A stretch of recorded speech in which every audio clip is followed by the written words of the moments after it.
morning. Please be seated.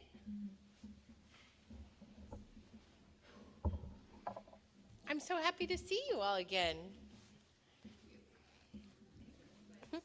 Yay! Let us pray. Mother of fair love, we look to you. Take into your hands the ribbon of our lives and see the snarl of knots that keeps us bound to fear, anxiety, and hopelessness.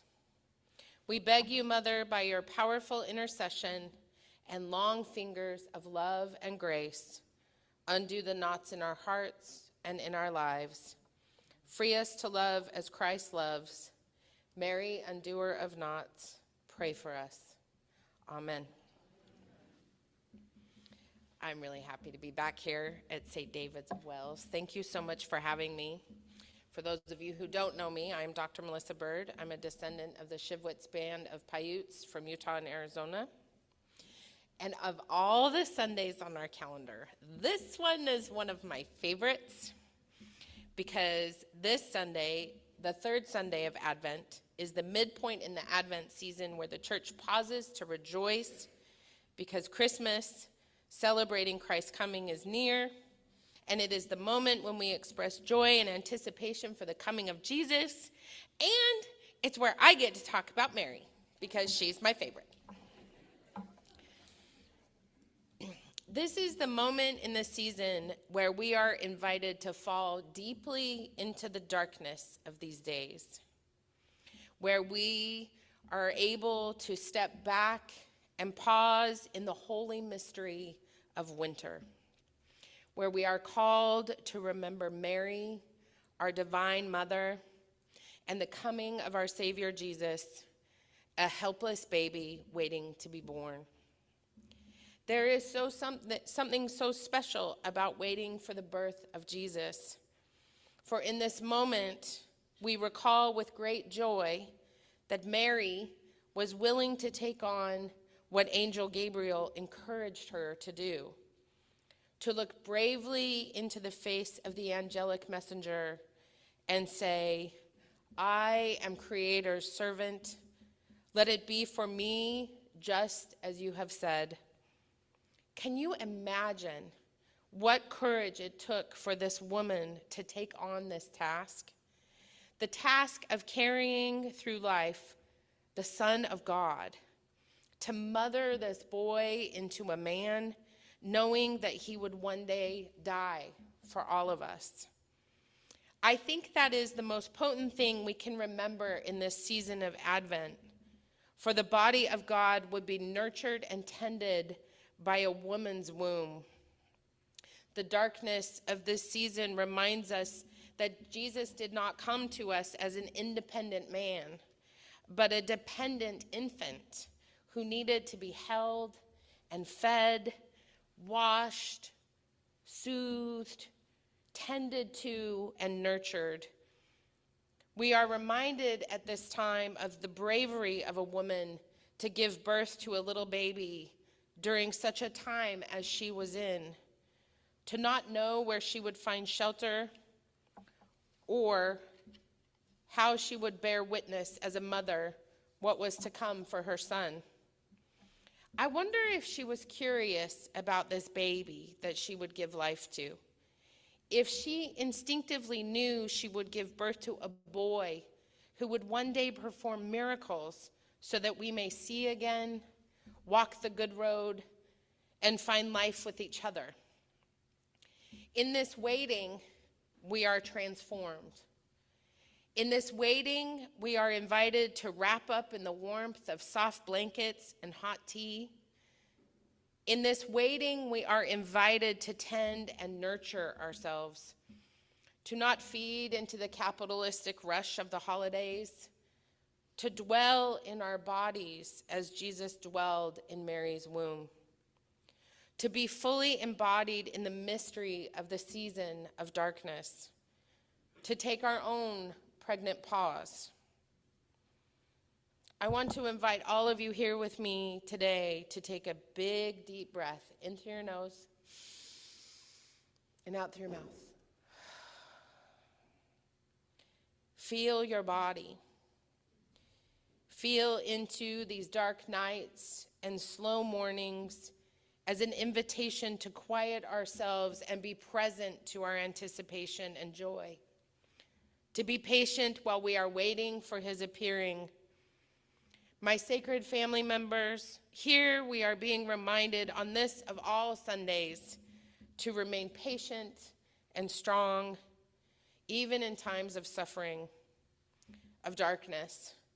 For even as the world feels dim, glory and grace glows in the dark of the womb.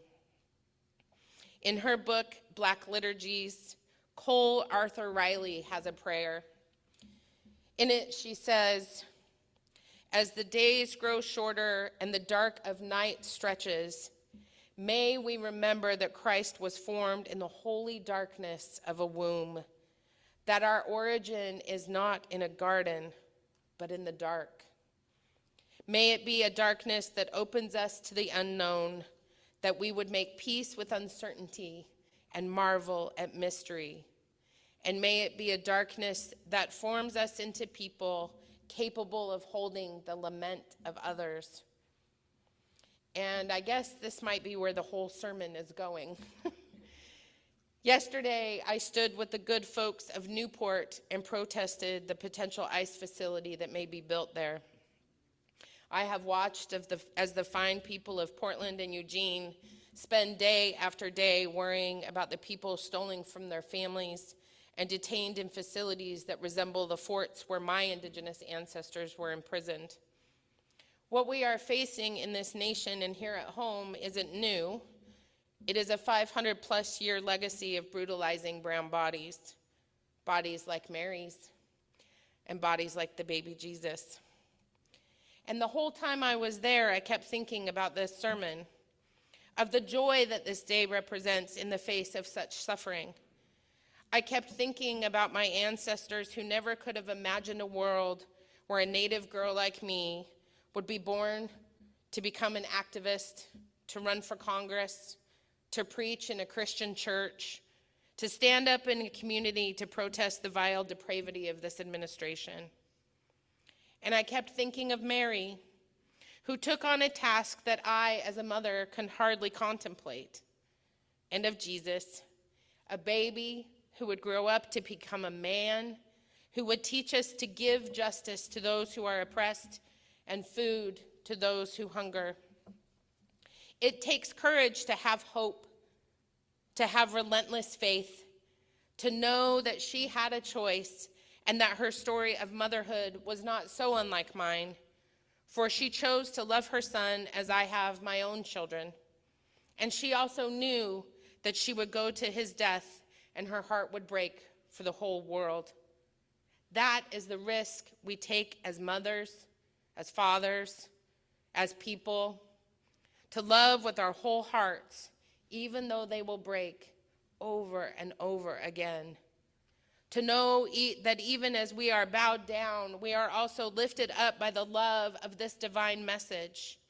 And that is the joy of life. The wonder in this mystery of being humans, being.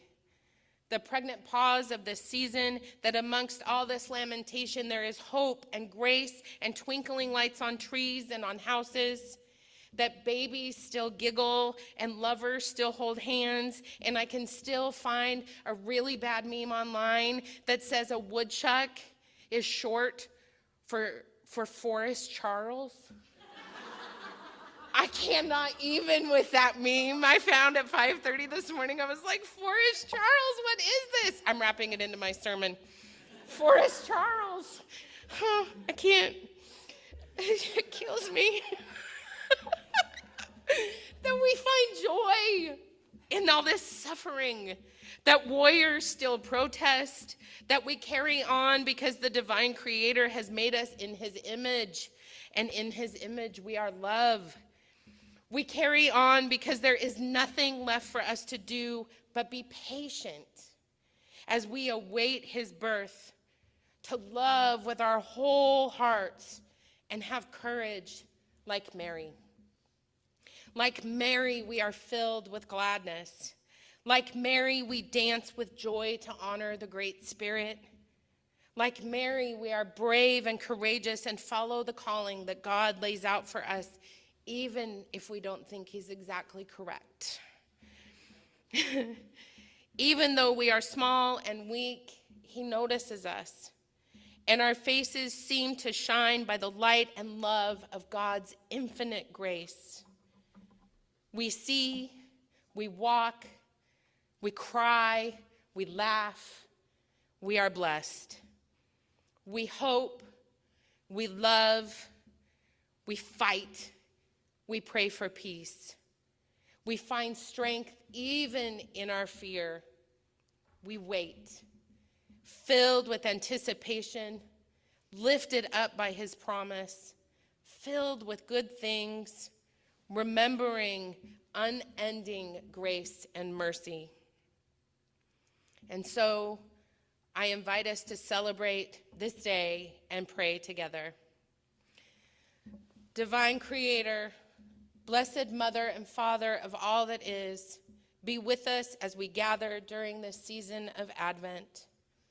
Hold us in this great mystery as we wait for healing and liberation. Help us to unclench our hands so that we may receive your blessings of love.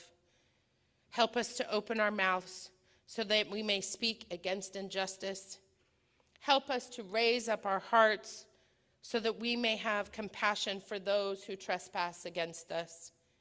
Help us to open our eyes so that we may see our shared humanity despite our differences. Help us to rest in the silence of the dark, fertile womb of this season.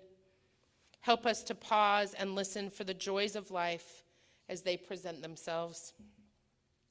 Dear God and beloved Creator, be with us today and all days to help us drop the armor that keeps us from lightness, joy, and love. Father of all that is holy, Mother of all that is gracious, watch over us with the loving care that we share with one another. Amen.